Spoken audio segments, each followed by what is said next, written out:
Oggi siamo a Mirano, comune del Veneziano, venerdì tradizione per il mercato contadino di CIA e noi andiamo ad incontrare il nuovo presidente regionale Giorgio Puppin. Partiamo da alcune considerazioni. È un momento molto difficile. Diciamo che la congiuntura internazionale in questo momento non aiuta tra dazi e crisi geopolitiche. Per cui dobbiamo innanzitutto focalizzarci su quelli che sono i problemi immediati. In questo momento il caro carburante è un danno enorme per l'agricoltura, è un periodo peraltro tra i più critici con le semine, con l'inizio dei trattamenti. Abbiamo un problema anche sui fertilizzanti e non solo a livello di costi ma anche proprio sull'approvvigionamento. In questo momento non si riesce a trovare prodotto, quindi queste sono due priorità immediate, cose su cui dobbiamo intervenire adesso. Poi dopodiché dobbiamo comunque tenere presente quelli che sono i problemi macro dell'agricoltura che purtroppo ci portiamo dietro ormai da un po' di tempo. Innanzitutto i costi della produzione in generale che stanno diventando insostenibili, un problema grosso sulla filiera, nel senso che lo sappiamo che ormai all'agricoltore purtroppo rimane troppo poco in tasca rispetto a quello che è il lavoro che mette, un 13-17%, 13 centesimi su un euro che va a spendere il consumatore non è una retribuzione adeguata per il lavoro che mette in campo l'agricoltore, che dovrebbe effettivamente trattenere la maggior parte dell'introito del prodotto.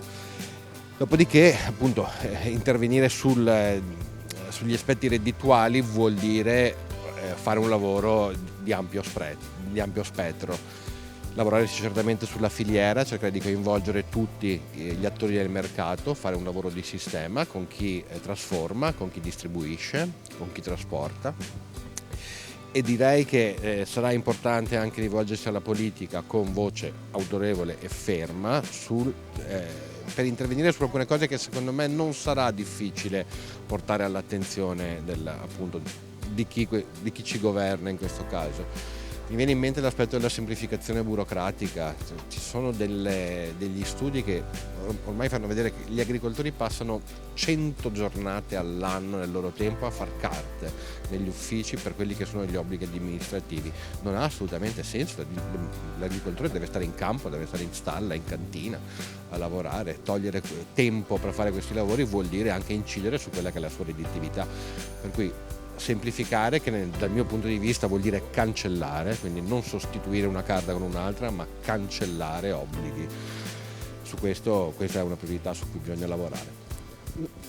Una filiera importante, lei ha parlato proprio di quella degli agricoltori e qui alle nostre spalle c'è un esempio di filiera corta che consente di realizzare un reddito ai produttori ma anche ai cittadini, di trovare un prodotto fresco, sano e di risparmiare qualche soldino. Hai detto benissimo, il lavoro sulla filiera è fondamentale.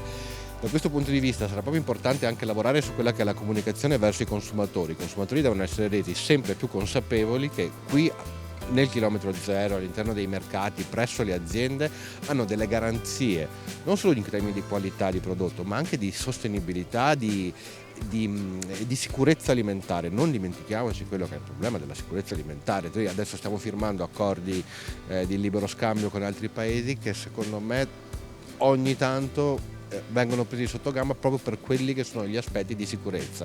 Noi lavoriamo con certi obblighi imposti proprio sulle molecole che utilizziamo, sui controlli che dobbiamo seguire, e poi magari all'interno di questi accordi non esiste quel concetto di reciprocità che deve essere fondamentale invece per garantire intanto una concorrenza leale fra tutti quanti e poi per garantire ai nostri consumatori di avere dei prodotti effettivamente sani.